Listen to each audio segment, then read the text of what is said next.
warahmatullahi wabarakatuh. Innal hamdalillah nahmaduhu wa nasta'inuhu wa nastaghfiruh wa na'udzu billahi min shururi anfusina wa min sayyiati a'malina. May yahdihillahu fala mudhillalah wa may yudlil fala hadiyalah. Wa asyhadu an la ilaha illallah wahdahu la syarikalah wa asyhadu anna Muhammadan 'abduhu wa rasuluh. Ya ayyuhalladzina amanu taqullaha haqqa tuqatih wa la tamutunna illa wa antum muslimun. Amma ba'd, fa inna asdaqal hadithi kitabullah wa khairal hadi hadi Muhammadin sallallahu alaihi wasallam wa syarrul umuri muhdatsatuha wa kullu muhdatsatin bid'ah wa kullu bid'atin dhalalah. Hadirin sekalian yang kami muliakan, alhamdulillah di malam hari yang berbahagia ini kembali kita melanjutkan kajian rutin kita dalam membahas kitab At-Targhib wa At-Tarhib. Namun di sini kita akan khusus mengambil dan membahas yang sahihnya saja. Oleh karena itu penomoran hadis yang kita gunakan itu dengan penomoran hadisnya Syekh Al-Albani dalam Shahihut Targhib, yaitu pada nomor hadis yang ke-8. Taib. Pertama di sini kita akan bacakan lafaz hadisnya.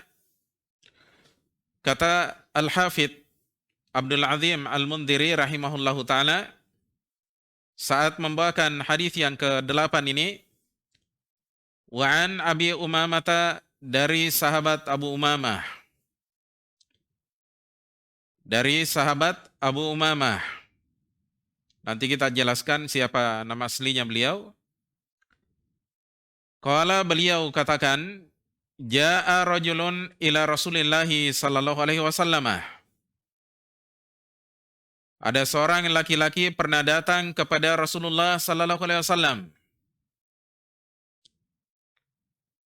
Faqala, seraya dia katakan, seraya dia bertanya, Ara'aita rajulan goza yaltamisul ajra wadzikra. Bagaimana pandangan Anda tentang seseorang yang pergi berperang dalam keadaan mencari pahala dan sebutan, yakni penghargaan ya dari manusia. Malahu, apa yang akan dia dapatkan? Apa yang akan dia dapatkan? Faqala Rasulullah sallallahu alaihi wasallam. Kemudian Rasulullah sallallahu alaihi wasallam bersabda, yakni dalam menjawab sahabat yang bertanya nih, la syai'a lahu, tidak ada sesuatu apapun bagi orang ini. Artinya dia tidak dapat pahala. La syai'a lahu, tidak ada sesuatu yang dia dapatkan ya. Fa'aada salasa mirarin. Kata sahabat Abu Umamah, kemudian orang itu mengulang-ulang kalimat itu sebanyak 3 kali. Wa yaqulu Rasulullah sallallahu alaihi wasallam, dan Rasulullah sallallahu alaihi wasallam berkata, la syai'a lahu, tidak ada sesuatu apapun yang dia dapatkan.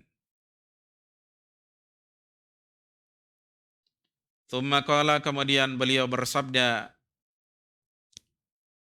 Innallaha azza wa jalla, sesungguhnya Allah azza wa jalla,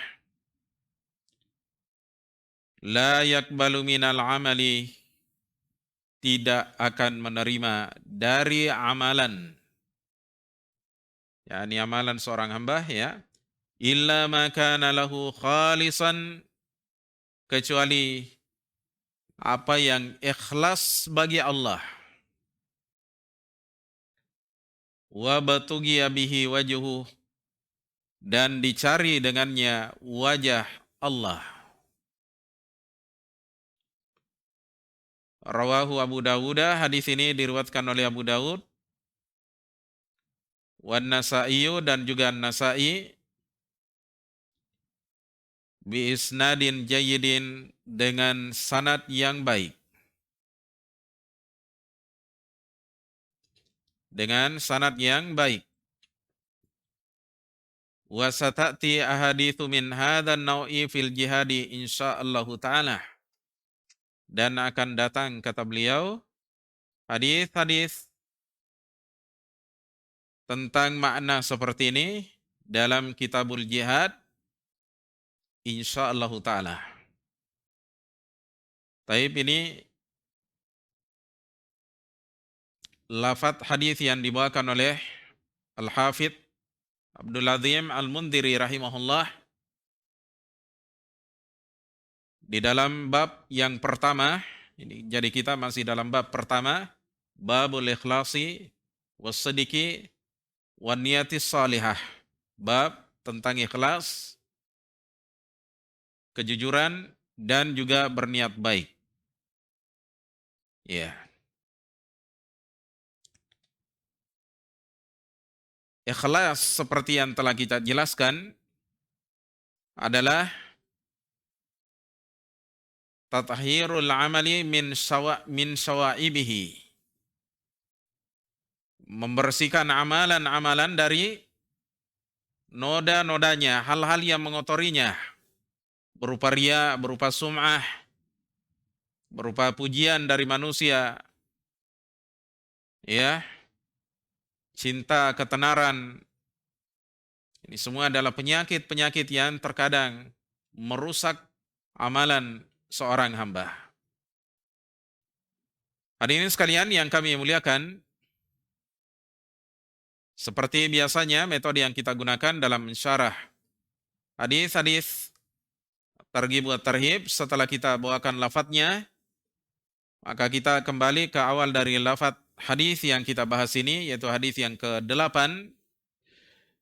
Kata beliau rahimahullahu taala, wa an Abi Umamah, dari sahabat Abu Umamah radhiyallahu anhu, semoga Allah Subhanahu wa taala ridho terhadap beliau.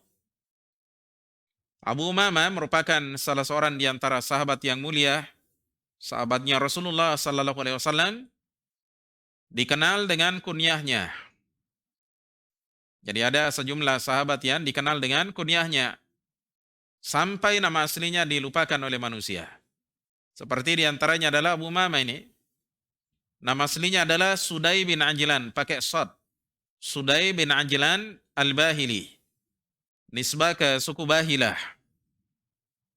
Dan suku Bahilah ini merupakan suku yang paling rendah di kalangan bangsa Arab. Tapi Allah mengangkat beliau dengan ilmu yang beliau riwayatkan dari Nabi SAW, senantiasa dikenang oleh manusia. Karena beliau termasuk salah seorang di antara sahabat yang banyak meriwayatkan hadis dari Nabi sallallahu alaihi wasallam.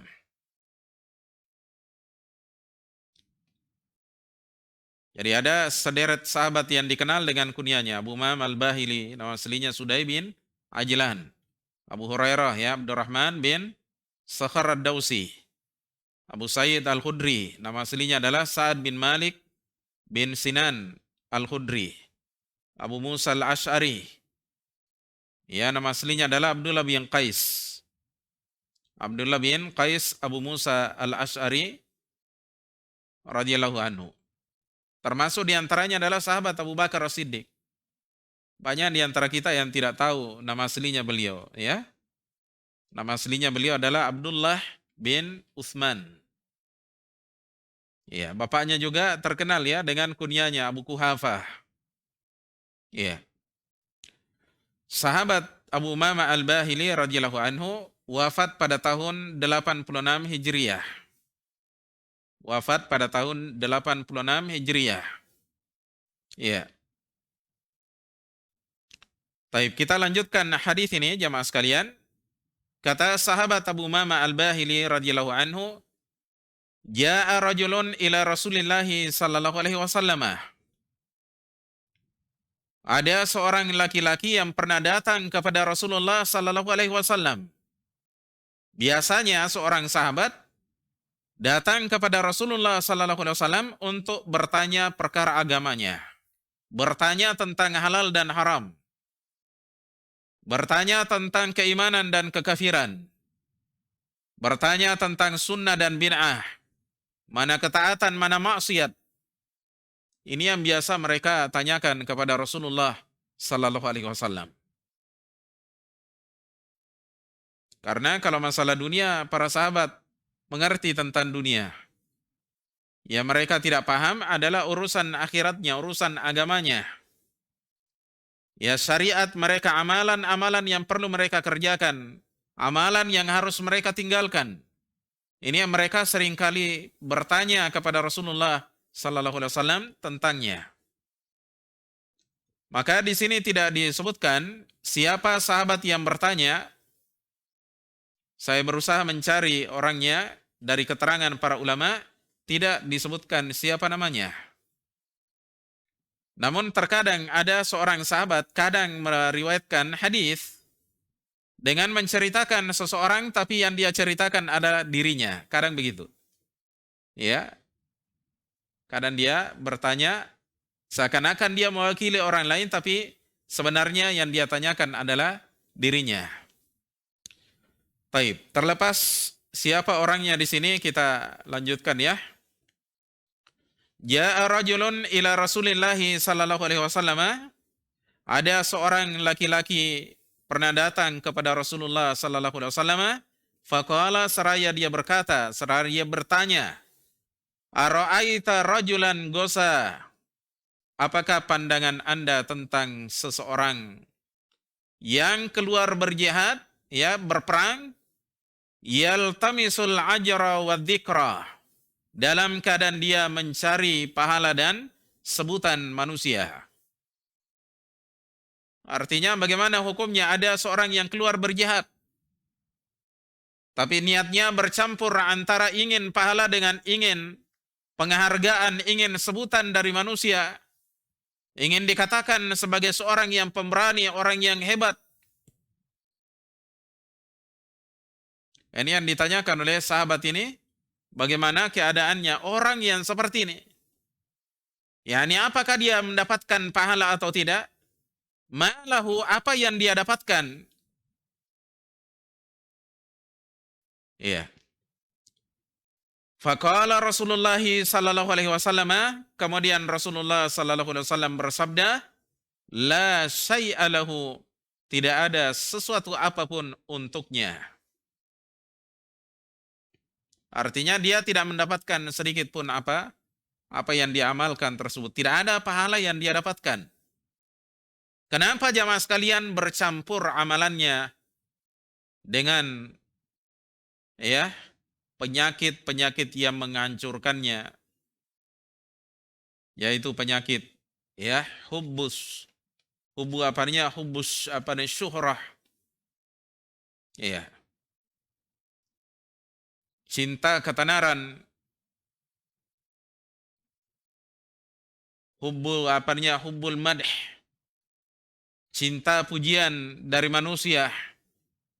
Ini yang seringkali menghinggapi amalan sebagian orang di antara kita di zaman ini, apalagi di zaman ya orang ramai menggunakan medsos, ya sholat sunnah di videokan, ya dijepret, ya pergi umroh, ya pergi haji, dari awal dia berangkat sampai dia pulang dia liput semua,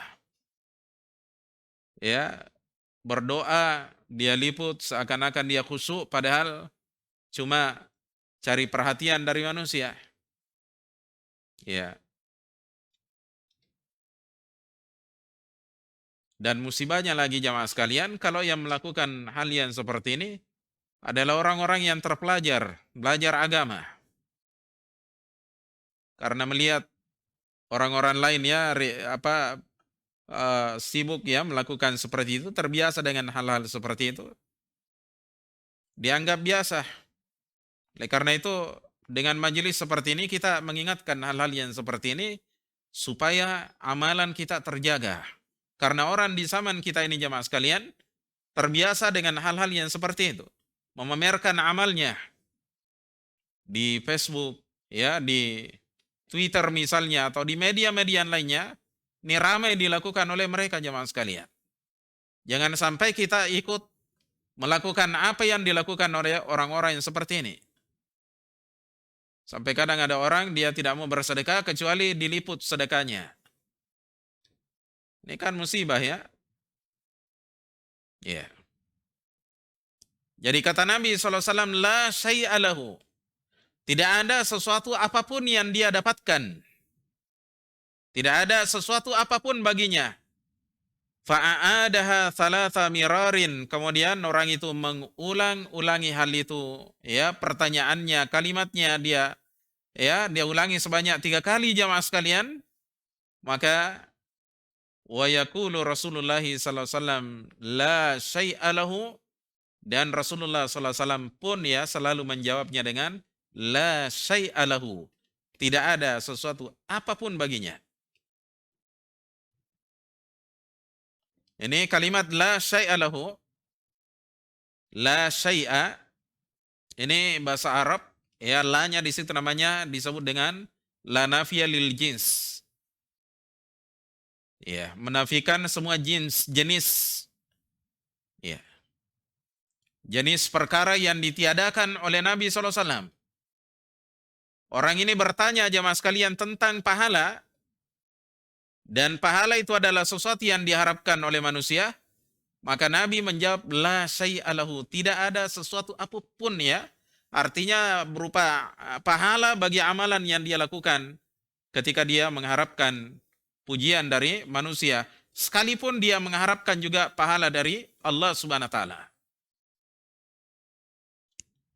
Ini bahayanya riya. Bahayanya sum'ah, bahayanya cinta pujian ya, mengharapkan pujian dari manusia dalam beramal. Oleh karena itu jamaah sekalian, disebutkan oleh Rasulullah sallallahu alaihi wasallam dalam sebuah hadis yang diriwayatkan oleh Imam Muslim dalam kitabnya Sahih Muslim dari sahabat Abu Hurairah Ad-Dausi radhiyallahu anhu, katanya sami'tu Rasulullah sallallahu alaihi wasallam. Saya pernah mendengarkan Rasulullah sallallahu alaihi wasallam bersabda. Kata Rasulullah sallallahu alaihi wasallam, "Inna awalan nasi yuqda yaumal qiyamati alaih." Sesungguhnya orang yang pertama kali akan diselesaikan urusannya nanti pada hari kiamat, rajulun qatala fi sabilillah, adalah seorang laki-laki yang berperang di jalan Allah. Fa'utiya bihi fa'arrafahu ni'amahu fa'arrafaha. Kemudian orang ini didatangkan yakni di padang mahsyar. Lalu Allah perkenalkan kepadanya nikmat-nikmat yang Allah pernah berikan kepadanya yakni ketika di dunia. Fa'arrafaha, kemudian dia kenal, dia akui bahwasanya dia diberikan badan yang sehat, tenaga ya. Kemudian kepandaian, kelihayan, menggunakan senjata, bersilat. Pokoknya dia pandailah menghadapi musuh. Diakui semua itu. Kemudian kata Allah Subhanahu wa taala, fama amilta fiha, kata Allah, apa yang kamu lakukan dengan semua nikmat tersebut? Qala qataltu fika hatta ustushhitu. Katanya, saya berperang karenamu ya Allah, sampai saya mati syahid. Karena orang ini berdusta jamaah sekalian, Allah bongkar kedustanya pada hari kiamat. Allah permalukan dia di hadapan seluruh makhluk. Qala kadzabta, kata Allah Subhanahu wa taala, kamu berdusta. Kamu telah berdusta. Walakinnaka qatalta liyuqala huwa jari'un.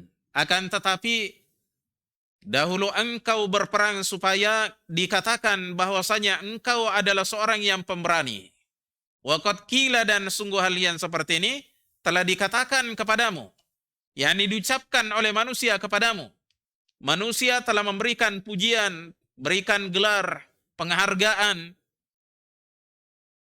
Tsumma umira bihi, di akhir hadis itu kata Nabi sallallahu alaihi wasallam, kemudian orang ini diperintahkan yakni untuk diseret. fasuhiba ala wajhihi hatta ulqiya finnar. Kemudian orang ini ya diseret di atas wajahnya sampai dibuang ke dalam jahanam. Ya, situ dikatakan ulqiya, dibuang. Jadi dia dihinakan oleh Allah Subhanahu wa taala. Kata ulqiya itu digunakan untuk sesuatu yang hina. Sampah misalnya itu dikatakan alqaitu almasbalah, saya membuang sampah. Itu orang Arab bilang begitu. Maka orang ini jamaah sekalian, karena kerendahan niatnya dalam beramal soleh, maka Allah hinakan dia. Ya, dijebloskan ke dalam neraka jahanam, na'udzubillah. Nah, di sini ada pelajaran bagi kita jamaah sekalian bahwa tidak setiap orang yang beramal soleh, tidak setiap orang yang beribadah, melakukan kebaikan jamaah sekalian, kemudian dia mendapatkan surga Allah. Malah yang dia dapatkan jamaah sekalian adalah neraka jahanam, na'udzubillah. Kenapa jamaah sekalian? Karena ketidakbenaran niatnya. Niatnya ini tidak beres ini. Oleh karena itu jamaah sekalian, seorang ketika beribadah, ibadah apapun yang dia kerjakan, hendaknya senantiasa berada di antara al-khaufu war-raja. Rasa takut dan rasa mengharap. Takut jangan sampai tidak diterima, mengharap-harap agar Allah menerimanya. Iya. Karena kita ini tidak ada jaminan ya. Tidak ada jaminan bagi kita apakah amalan yang kita lakukan tadi sudah diterima oleh Allah Subhanahu wa taala.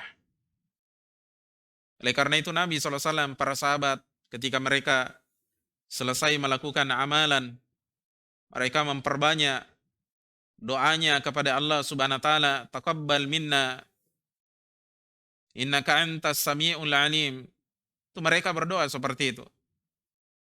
Mereka takut jangan sampai amalannya tidak diterima oleh Allah Subhanahu wa taala.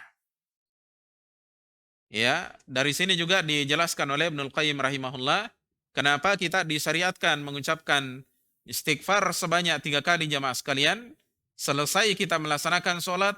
Salah satunya karena amalan sholat kita ini belum ada jaminan akan diterima oleh Allah Subhanahu wa taala. Mungkin diterima jamaah sekalian, tapi ada kekurangan di sana sini. Kadang kita sholat, pikiran kita melayang ke sana kemari. Ini kekurangan jamaah sekalian. Maka kita diajari oleh Nabi SAW beristighfar 3 kali setelah selesai sholat fardu. Dalam zikir kita, astaghfirullah, astaghfirullah, astaghfirullah, Allahumma antas salamu wa minkas salamu, tabarakta ya dzal jalali wal ikram. Kita ucapkan istighfar untuk menutupi kekurangan-kekurangan amalan kita. Iya. Hadirin sekalian yang kami muliakan, jadi kata Nabi SAW ketika ditanya oleh orang ini, bagaimana katanya pandangan Anda tentang orang yang keluar berjihad, ya, berperang, tapi dalam keadaan dia mencari pahala dan sebutan manusia. Maka Nabi SAW katakan, la syai'alah, tidak ada sesuatu apapun bagi orang ini. yakni dia tidak mendapatkan pahala. Tsumma qala, kemudian Nabi sallallahu alaihi wasallam bersabda, yakni di akhir hadis ini, innallaha azza wa jalla la yaqbalu minal amali. Sesungguhnya Allah azza wa jalla tidak akan menerima dari amalan-amalan illa ma kana khalisan lah, kecuali apa yang ikhlas, apa yang murni, apa yang jernih bersih bagi Allah Subhanahu wa taala.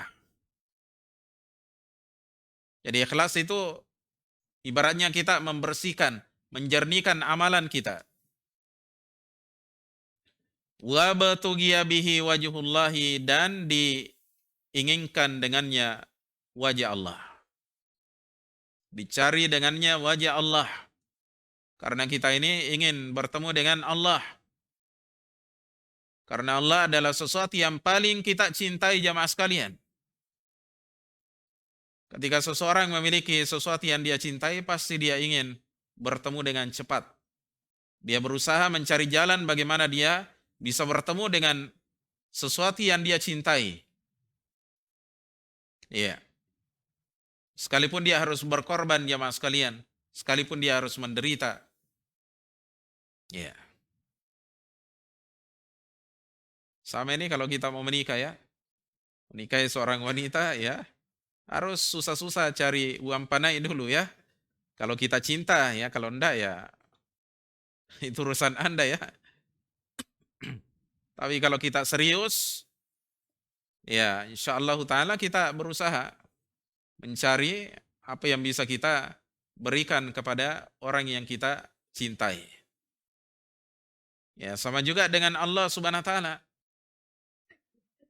Ketika kita ingin berjumpa dengan Allah Subhanahu wa taala, Allah persyaratkan hamba itu punya pengorbanan berupa amalan-amalan soleh. Amalan yang tidak dia kerjakan kecuali karena Allah dan untuk Allah. Ya. Hadis ini jamaah sekalian seperti yang dikatakan oleh penulis rawahu Abu Dawud wa Nasa'i bi isnadin jayyid. Di sini katanya diriwayatkan oleh Abu Daud, An-Nasa'i dengan sanad yang jayyid. Biasanya kalau dikatakan jayyid hadisnya hasan. Cuma di sini perlu saya luruskan ya sedikit ya penulis dan juga ini dijelaskan oleh Syekh Al-Albani dalam ta'liqnya terhadap hadis yang ke-8 ini. Iya. Kata beliau wahwa kama qala, dan hadis ini seperti apa yang dikatakan oleh penulis, yakni hadisnya jayyid ya, sanadnya jayyid, bagus, hasan ya. Lakin gos asuhu ila Abi Dawud wahmun, akan tetapi penisbatan ya hadis ini kepada Abu Daud adalah kekeliruan. Jadi hadis ini tidak diriwayatkan oleh Abu Daud ya. Karena itu perlu saya sebutkan di sini siapa saja yang meriwayatkan hadis ini. Taib. Hadis ini jamaah sekalian diriwayatkan oleh An-Nasa'i dalam sunannya pada nomor hadis yang ke-3140. 3140 dalam sunannya. Kemudian beliau juga meriwayatkannya dalam kitabnya yang lain yaitu As-Sunanul Kubra. As-Sunanul Kubra. Pada nomor hadis yang ke-4333. At-Tabrani dalam kitabnya Al-Mu'jamul Awsat. Al-Mu'jamul Awsat pada nomor hadis yang ke-1112. Demikian pula beliau riwayatkan hadis ini dalam kitabnya yang lain yaitu kitab Al-Mu'jamul Kabir pada nomor hadis yang ke-7628. Taib. Dan hadis ini dihasankan oleh Syekh Al-Albani rahimahullahu taala dalam kitabnya Silsilatul Ahadits As-Sahihah. Silsilatul Ahadits As-Sahihah pada nomor hadis yang ke-52. Taib. Sebelum kita menukilkan ya faedah dari hadis ini, maka di sini perlu saya jelaskan sedikit bahwa Nasa'i itu punya dua kitab sunan. Yang pertama adalah As-Sunanus Sugra, sunan yang kecil. As-Sugra itu artinya kecil. Taib. Kitab As-Sunanus Sugra ini merupakan ya ringkasan dari kitab As-Sunanul Kubra. Al-Kubra itu artinya yang besar. Nah, yang kita kenal dengan Sunan An-Nasa'i itulah As-Sunanus Sugra. As-Sunan As-Sugra. Nah, itu karyanya Nasa'i ya. As-Sunanus Sugra ini biasa disebut dengan Al-Mujtabah. Al-Mujtabah. Jadi kalau kita dengar ulama atau baca kitab, ya hadis ini diriwayatkan oleh An-Nasa'i dalam Al-Mujtabah. Nah, itu sama kalau dikatakan dalam Sunan An-Nasa'i. Sama ya. Hadirin sekalian yang kami muliakan, dari hadis ini ada faedah yang bisa kita petik darinya. Faedah yang disampaikan di sini oleh seorang ulama kita yang bernama Al-Hafidh Al-Iraqi rahimahullah ta'ala. Di dalam kitabnya Tarhu At-Tathrib, pakai tha, Tathrib. Pada jilid 2 halaman 9 kata beliau rahimahullah ta'ala, wa fihi anna Allah la yakbalu minal amali di dalam hadis ini terdapat faidah, ya terdapat faidah pelajaran bahwa Allah tidak akan menerima amalan dari seorang hamba illa ma kana khalisan, kecuali ya amalan yang ikhlas untuknya, untuk Allah ya. Taib. Wa batughiya bihi wajhuh, dan diharapkan dengannya wajahnya, yakni wajah Allah.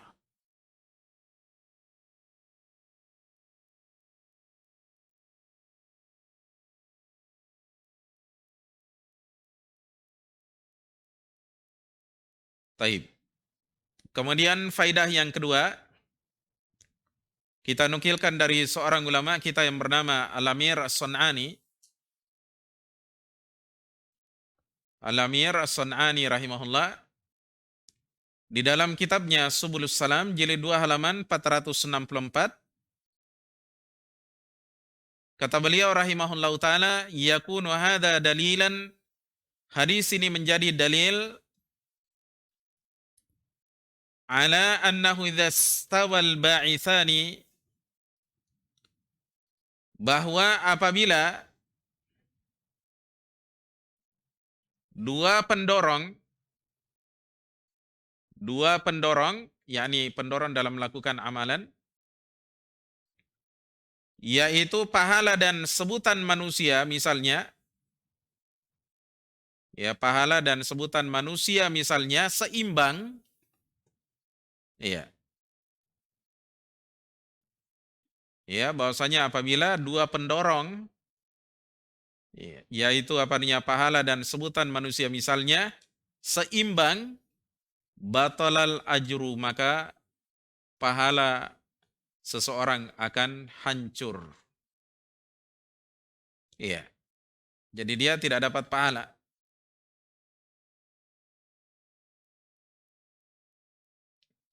Wala'alla butlanahu huna, dan barangkali hancurnya amalan itu di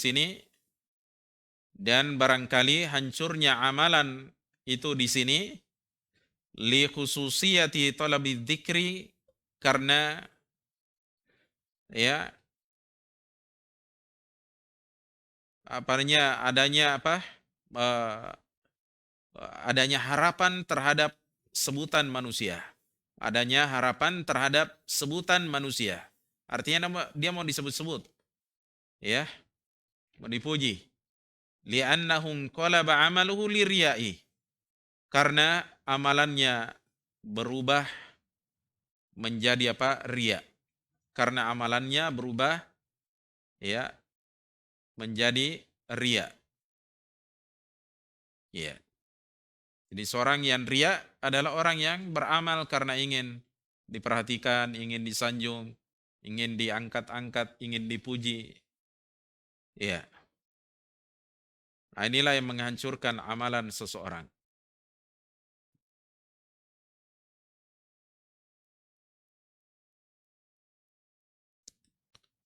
Taib. Faidah yang berikutnya kita nukilkan dari Al-Imam Asy-Syaukani rahimahullahu taala dalam kitabnya Qatrul Wali. Qatrul Wali pakai ta, qat ya, Qatrul Wali. Ala haditsil wali. Ala haditsil wali. Ini syarah yang sangat bagus dari Asy-Syaukani terhadap hadis tentang ya waliullah. Ya.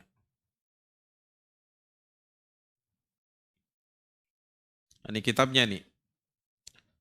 Beliau katakan ketika memetik faedah dari hadis ini pada halaman yang ke-438, kata Syaukani rahimahullah, fa'alam anna umdatal a'mali, ketahuilah bahwa pondasi amalan-amalan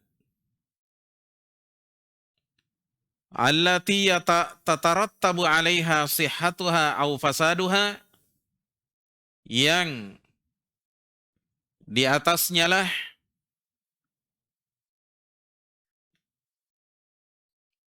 amalan itu sah atau tidak. Amalan itu sah atau tidak. Yang di atasnya lah amalan itu sah atau tidak, atau rusak ya. Apa pondasinya? Kata beliau, hiyan niyatu wal ikhlasu.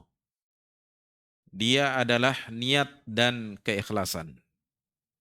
Jadi kalau niat kita tidak beres, tidak benar ya, iya. Justru kita mencari pujian manusia, bukan mencari pujian dari Allah Subhanahu wa taala.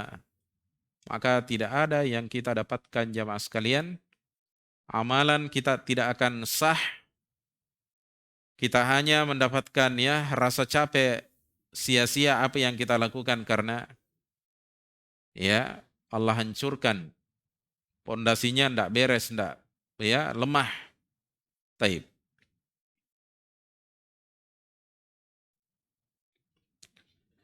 Faman lam takun niyatuhu sahihatan lam yasihha amaluh alladhi amilah. Karenanya kata beliau ya, karenanya barang siapa yang niatnya tidak benar, barang siapa yang niatnya tidak benar, maka tidak akan sah amalannya alladhi amilahu yang dia kerjakan.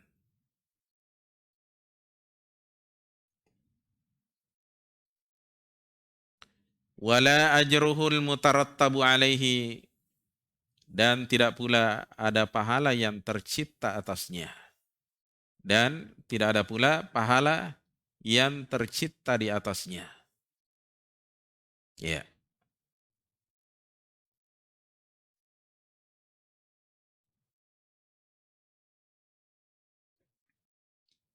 Kemudian kata beliau, wa man lam yukhlis amalahu lillahi subhanah, dan barang siapa yang tidak mengikhlaskan amalannya untuk Allah subhanah, dan barang siapa yang tidak mengikhlaskan amalannya untuk Allah subhanah, fahuwa mardudun alaihi madrubun bihi fi wajhi. Maka amalan itu akan tertolak kepadanya dan akan ya dikembalikan ke wajahnya, dipukulkan ke wajahnya, artinya tidak ada nilainya. Iya.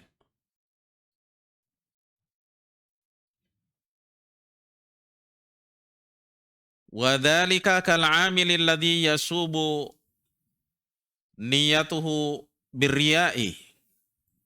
Yang demikian itu seperti halnya orang yang beramal, ya, orang beramal yang menodai niatnya dengan ria. Menodai niatnya dengan ria. Taib.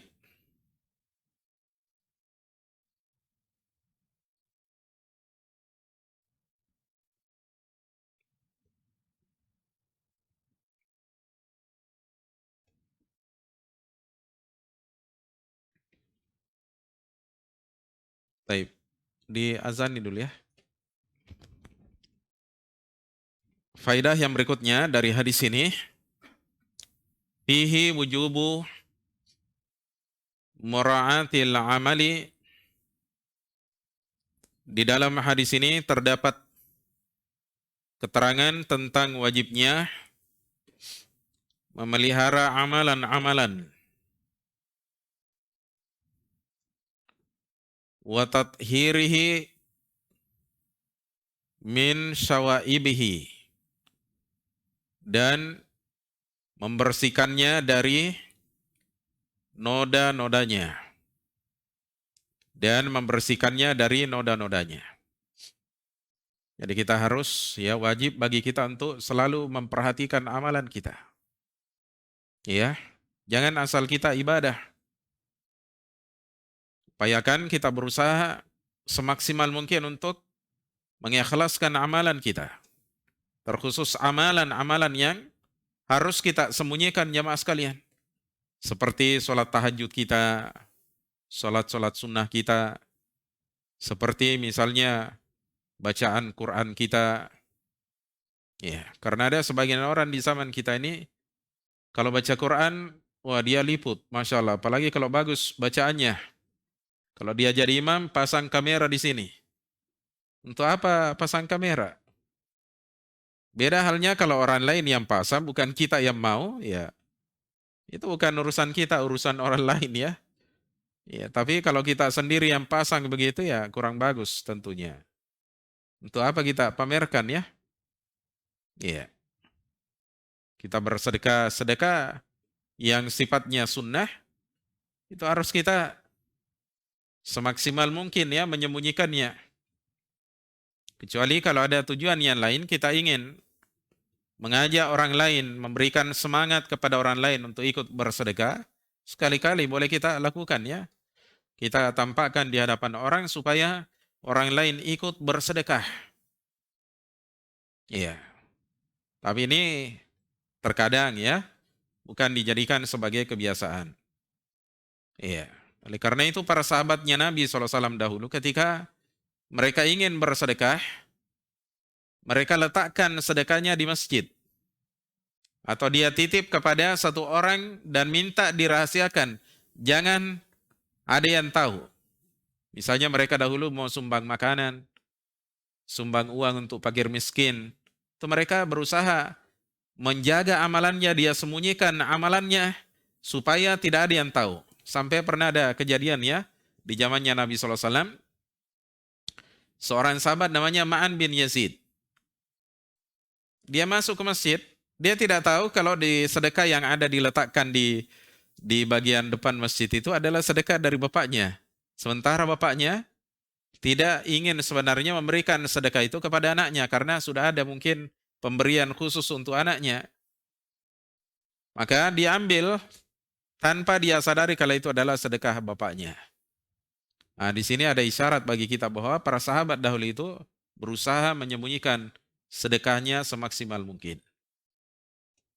Taib. Kemudian faedah yang lain dari hadis ini, wa fihi tahdhiru minar riya'i was sum'ati. Di dalam hadis ini terdapat tahdzir, peringatan yang keras dari bahayanya riya dan sum'ah. Bahayanya riya dan sum'ah. Wa hubbil madhi wadzuhur, dan juga bahaya dari cinta pujian dan ketenaran. Iya. Ini semua penyakit-penyakit hati jamaah sekalian ketika seseorang ya beramal kemudian dia cinta terhadap ya, pujian-pujian manusia, nanti dia semangat kalau ada yang lihat, ada yang berikan like misalnya ya. Nah, ini musibah. Iya. Taib.